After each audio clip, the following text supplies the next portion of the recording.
ఉమ్మడి తూర్పుగోదావరి జిల్లాలో తొలి కోవిడ్ కేసు నమోదు కావడంతో అధికారులు అలర్ట్ అయ్యారు. సత్యవాడకు చెందిన వ్యక్తికి కరోనా పాజిటివ్ వచ్చింది. ప్రస్తుతం జీజీహెచ్ కోవిడ్ వార్డులో అతనికి చికిత్స అందిస్తున్నారు. ఇక గ్రామంలో కోవిడ్ లక్షణాలు ఉన్న వాళ్ళకి ర్యాపిడ్ టెస్ట్ నిర్వహించనున్నారు వైద్య సిబ్బంది. ఈ టెస్టులో పాజిటివ్ వచ్చిన వారికి ఆర్టీపీసీఆర్ టెస్టులు చేస్తారు. అవసరమైతే పీహెచ్సీలు, యూపీహెచ్సీల్లో కూడా కోవిడ్ టెస్టులు చేయనున్నారు. కాకినాడ జీజీహెచ్లో 24 బెడ్లతో కరోనా వార్డు ఏర్పాటు చేశారు. అందుబాటులో 1100 కోవిడ్ కిట్లు, 110 ఆక్సిజన్ కాన్సంట్రేటర్లు, 48 సిలిండర్లు, 50 కేఎల్ కెపాసిటీ గల 3 ఆక్సిజన్ ట్యాంకులు అందుబాటులో ఉంచారు.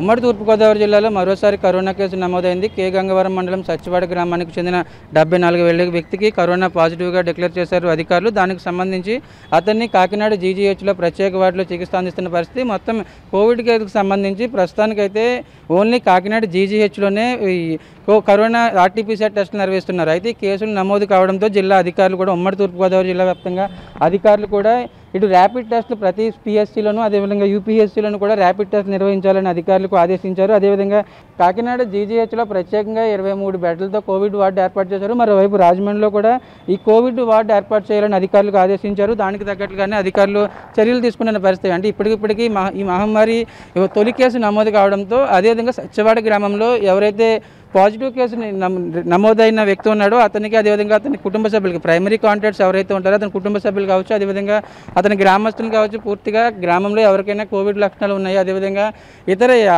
ఆరోగ్యకరమైన ఇబ్బందులు ఉంటే వారందరినీ కూడా టెస్టింగ్ చేయడానికి అధికారులు ఏర్పాట్లు చేశారు. అది అక్కడ ప్రత్యేకంగా హెల్త్ క్యాంప్ కూడా ఏర్పాట్లు చేయనున్నట్లు డిఎంహెచ్ఓ ప్రకటించారు. అంటే మొత్తం ఇటు కాకినాడ జీజీహెచ్లో ప్రత్యేకంగా కోవిడ్ వార్డుకు సంబంధించి ప్రత్యేకంగా కోవిడ్ వార్డు ఏర్పాటు చేశారు. 23 బెడ్లతో కోవిడ్ వార్డు, అదేవిధంగా మొత్తం 1100 కోవిడ్ కిట్లు, ఒక ఐసోలేట్ వార్డు, 110 ఆక్సిజన్ కాన్సంట్రేటర్లు, 48 సిలిండర్లు, 50 కెపాసిటీ గల 3 ఆక్సిజన్ ట్యాంకులు కూడా అందుబాటులోకి ఉంచినట్లు అధికారులు చెప్తున్నారు. అంటే కోవిడ్ కేసులకు సంబంధించి ఇప్పటికే ఒక్కొక్క జిల్లాలో విస్తరిస్తుంది. దానికి సంబంధించి ఒక కేసు నమోదవుతుంది కాబట్టి దానికి తగ్గట్లుగానే అధికారులు చర్యలు తీసుకుంటున్నారు. కోవిడ్-19 ట్రయల్స్ కౌంటర్ అంటే ఇక్కడ దీనికి సంబంధించి శాంపిల్స్ కలెక్ట్ చేసే సెంటర్. ప్రస్తుతానికైతే దీనికి సంబంధించి మొత్తం 4 కౌంటర్లు ఉంటాయి. గతంలో మొదటి 3 దశల్లో ఏ విధంగా ఉంది దానికి సంబంధించి కూడా ఈసారి కూడా అట్లానే అవసరమైన వాళ్ళందరికీ కోవిడ్ లక్షణాలు ఉన్న వాళ్ళందరికీ కూడా కోవిడ్ టెస్టులు నిర్వహించడం, మరోవైపు మొదట ర్యాపిడ్ టెస్ట్ నిర్వహించడం, ర్యాపిడ్ టెస్ట్లో పాజిటివ్ వస్తే కనుక ఖచ్చితంగా వారికి ఆర్టీపీసీఆర్ ద్వారా దానికి కన్ఫర్మ్ చేసి వాళ్ళు కోవిడ్ ఉన్నట్లని కన్ఫర్మ్ చేస్తే ఖచ్చితంగా ఇక్కడ కాకినాడ జీజీహెచ్లో ప్రస్తుతానికైతే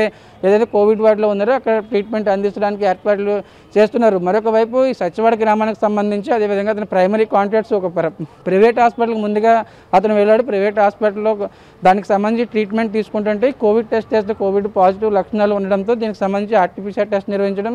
దీనికి సంబంధించి మరొక వైపు ఏదైతే వాళ్ళ ఫ్యామిలీ మెంబర్స్కు ఏదైతే ర్యాపిడ్ టెస్ట్ నిర్వహించడానికి ప్రయత్నం చేసినప్పుడు కూడా ర్యాపిడ్ కిట్లు కూడా అందుబాటులో లేని పరిస్థితి. దాంతో పూర్తిగా ఎక్కడికక్కడ పీహెచ్సీ కావచ్చు, అదేవిధంగా యూపీఎస్సీలో ర్యాపిడ్ కిట్లు అందుబాటులో ఉంచాలని అధికారులు ఆదేశాలు ఇచ్చారు. అదేవిధంగా ఎక్కడికక్కడ దీనికి సంబంధించి ప్రత్యేక వార్డులు ఇప్పటికే కాకినాడ జీజీహెచ్లో ప్రత్యేక వార్డు ఏర్పాటు చేశారు. మరొక వైపు రాజమండ్రి ప్రభుత్వ హాస్పిటల్లో కూడా కోవిడ్కి సంబంధించి